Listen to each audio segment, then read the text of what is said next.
On the line with us is the senior economist for the Center for Economic and Policy Research, which he co-founded back in '99.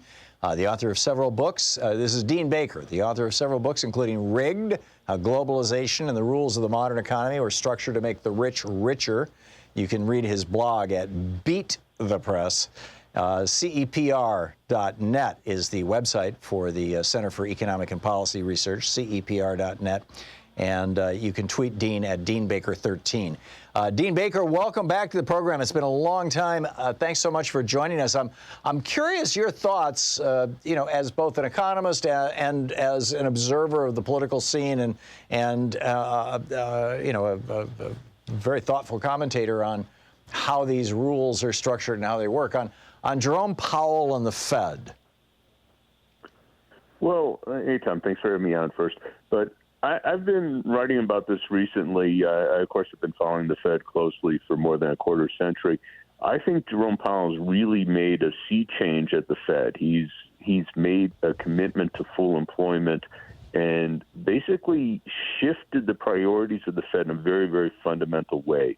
So for decades, the Fed's view has been that they're concerned about inflation and employment was at best secondary. And there have been many times, I could go through, you don't want to hear me go through all the times, but there have been many times where the Fed raised interest rates to slow the economy, mean fewer jobs, throw people out of jobs, or keep them from getting them in order to preemptively prevent inflation. Right. And Dean, if I could interrupt, isn't the legal mandate, I mean, literally the law that created and essentially regulates the Fed, doesn't that literally say that the Fed has two equal purposes, to maintain full employment and to basically control inflation? I think it's more like, maintain the integrity of the money supply. Absolutely it does. And it absolutely does. And this is one of the things that's striking, that in spite of that legal mandate, the people at the Fed perceived their policy, their obligation as being to control inflation.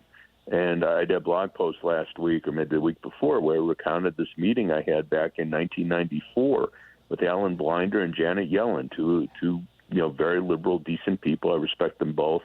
And I was there with two colleagues, and we were arguing that the Fed should put off raising rates because we knew that they were planning on raising interest rates because the unemployment rate was falling and it was hitting levels that at least many economists felt would cause inflation. And we were trying to argue, why don't you wait? Why don't you wait? You could see if there's a problem with inflation. Why don't you wait? You'd let millions of people get jobs. And Alan Blinder said to me, well, the Fed is an institution that's committed to price stability. And I said, well, you're committed to 4% unemployment, because that was in the law at the time. And he said, no one takes that seriously. Whoa. And then I said, well, you don't have to take the commitment to price stability seriously. And then he goes, yes, I do. Yeah, so the thing that haunts me about all this, Dean Baker, there was a quote, I used it as an epigraph for one of my books. I think it was Screwed, but it was a quote that was in the Wall Street Journal with Alan Greenspan in 1997, where he said that his job, or the job of the Fed chair, is to maintain, and I think I'm quoting this, it's been a lot of years, but I think I'm quoting it accurately, to maintain a certain minimum necessary level of worker insecurity so as to avoid wage inflation, or words to that effect. And so it's not just like reducing inflation, it's like preventing wage inflation. In other words, preventing wages from going up as well. That's right. And that really had been, that was Greenspan, of course, the chair, and he's just one of the members of the open market committee that determines the Fed's interest rate policy. But he was enormously influential and pretty much always got his way. And he was quite explicit. He didn't want to see wages rise too rapidly, and he acted to prevent wages from rising too rapidly. And again, that had been the policy at the Fed really until Jerome Powell. Now, they moved away from it a little bit, in fairness. His predecessor, Janet Yellen, of course, is now Treasury Secretary. I think he had moved away from that some. And but so there had been progress previously. But Jerome Powell really is a sea change, and quite exclusively saying, look, we want to have very low unemployment, because when we have low unemployment, that means people that are ordinarily discriminated against the labor market, blacks, Hispanics, people with criminal records, they're able to get jobs because that's who's out there. And he said that's a good thing. And that's a real sea change from where we were, certainly with Greenspan, but even to some extent with Janet Yellen. So did we, forgive my complete ignorance about this, but I thought that Jerome Powell was still running the Fed. I thought that that was just a continuous process. Is he not? Has he left the Fed? He's still running the Fed. His term will expire in January of next year. I see. Okay, thank you. Biden will have to make a choice as to whether to reappoint him or not. Now, there is somewhat of a tradition of reappointing Fed chairs even by the other party. So when Obama came in 2008, he, of course, had to deal with Bernanke, who was President Bush's appointee. He did reappoint him. And then subsequent to that, of course, you had Yellen picked as Bernanke's replacement. Trump departed from tradition and chose to pick Jerome Powell instead. But there had been a pattern. Greenspan was appointed by several presidents, both Clinton and the first Bush and Reagan. It goes back to Reagan. Dean, a question here. I'm sorry to be kind of breaking in and moving along, but we just have about 2.5 minutes here until we hit a hard break. I was quite critical of Jerome Powell during the Trump administration because the Fed was basically creating money out of thin air and using it to buy stocks and bonds of corporations. It looked to me like they were artificially holding up the stock market.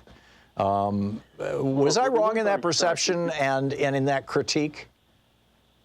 They weren't buying stock. They did buy bonds, and that did help support the stock market. It also brought down interest rates, and corporate bonds. Made it easier for people to borrow across the board, particularly homeowners. A lot of people refinanced at lower interest rates.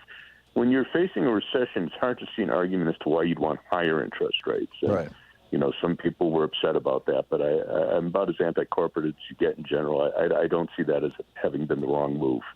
So you think Powell was doing essentially the right thing throughout the Trump administration? It was not, his behavior was not influenced by, if he believes in full employment, he believes in full employment.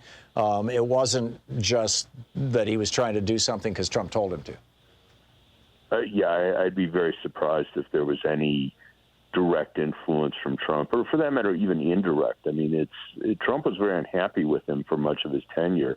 And there was some talk that he would have Powell fired, and it's not clear that he could. But in any case, I doubt very much that anything that Powell did was directly or indirectly influenced by what Trump may or may not have wanted him to do. Dean, in our last minute, is there any way beyond picking good people as Fed chairs to force the Fed basically to have as their principal focus employment rather than inflation? Well, sure. The Congress does have oversight. Also, I've worked with this group, Fed Up, a labor and community group, that we pressured the Fed, and I'd like to think we had some role in getting them to change their position. But Congress does have oversight, and at the end of the day, the Fed is governed by a law that Congress passed. So it could, in principle, change the law to make it very clear that its top priority has to be full employment. So they are a creature of Congress. They're answerable to Congress. Yeah. Do you see that happening? Is there any kind of movement toward that in Congress? There had been in times past, but I think if you have a Fed that's committed to full employment, I think it's harder to get the momentum to look to try to change the Fed's mandate. If we're in a different story, then maybe yes. I get it. Fascinating stuff. Dean, thank you so much for dropping by and clarifying so many of these issues for us. I really appreciate it. Thanks a lot for having me on. Yeah, my pleasure. Great talking with you, and keep up the great work. The website again, cepr.net. It is well worth your efforts.